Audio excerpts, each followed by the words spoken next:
hopefully you could hear that. That sound most of us probably know. With watermarks like this, they think it was anywhere from 1/4 of an inch to an inch. A notice on the front door. That's exactly how the people here at Cedar Elms apartment found out their lives are going to change. Drivers also have to do their part by paying attention to what's going on around them. And you can do that by checking your rear and side mirrors. Recording device like this that they put on their belts, as well as a camera in the front of the car. And there's another one. If you look around, it's pretty empty. Actually, it's really empty, except for some of these storage containers. Right now, you're looking at the Otto Struve telescope. Now, it was built in the 1930s and was the original telescope here at the observatory.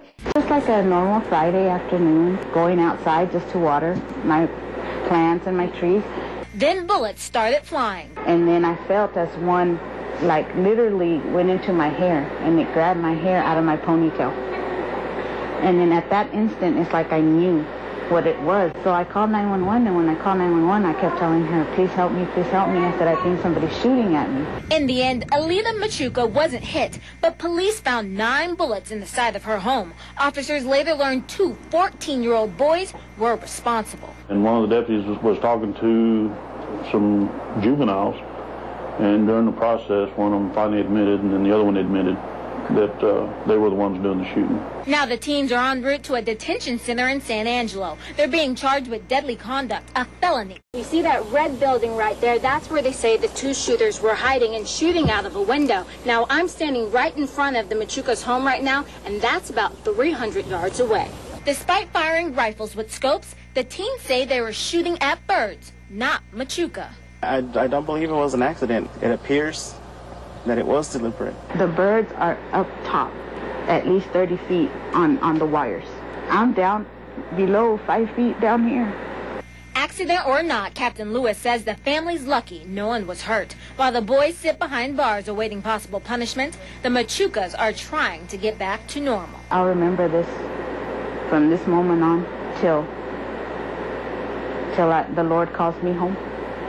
K2, Blaze, Spice, they're all names for synthetic marijuana. Here in the Permian Basin, just about anyone can buy it. We are aware that they're selling it in some of the tobacco shops. They're a mixture of herbs and spices sprayed with a hallucinogenic. The packages claim they're incense, not to be consumed. But one local man who asked us to call him Marvin is smoking it.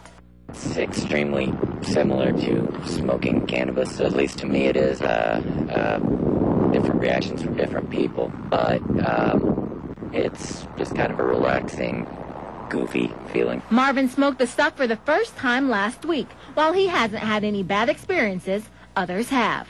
There have been reports across the country of teens who end up in the hospital as a result because of the hallucinations and the delusional affects that happen. Vomiting and panic attacks are some other side effects. Not to mention, it's 10 times stronger than pot. Sonny Blake with the Palmer Drug Abuse Program says even though it's legal, it's not safe. For about $30, we are able to buy 3 grams of K2 as well as Blaze, 2 popular brands of synthetic marijuana. And if you look at it closely, it looks a lot like the illegal stuff. But according to our sources, it's almost half the price as high-grade marijuana. Marvin says the price and another key factor make it an alternative to pot.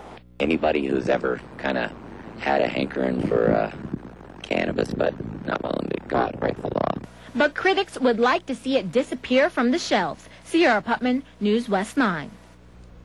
We were on a little bike ride around town, and some little kid was out in the front yard, and he said, "Daddy, look at a rocket ship."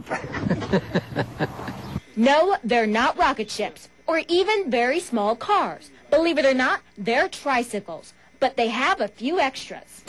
Bicycle bell and a car horn, and you have turn signals.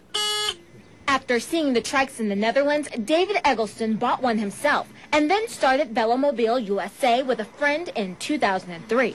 Now the company builds and ships out Velomobile kits across the USA. I thought if there was anything that people would like to have so that it was as fun to ride this as to drive a car, and it was sort of like a car, no, this would be it. The idea shocked his wife. At first I was concerned. I thought, oh my God, what is he getting into? But then we got to talking. Well, then I got more excited, and I thought, oh, how wonderful. Sure, go for it.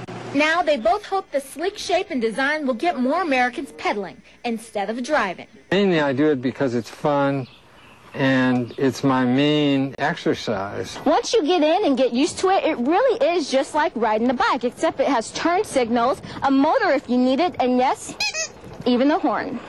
At 75 and 80 years old, the Egglestons aren't afraid to lead by example.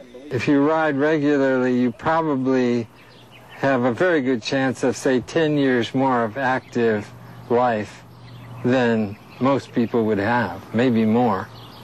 I mean, we're almost living proof of that. In time, they hope to see more velomobile riders in West Texas. Reporting in Midland, Sierra Putman, News West 9.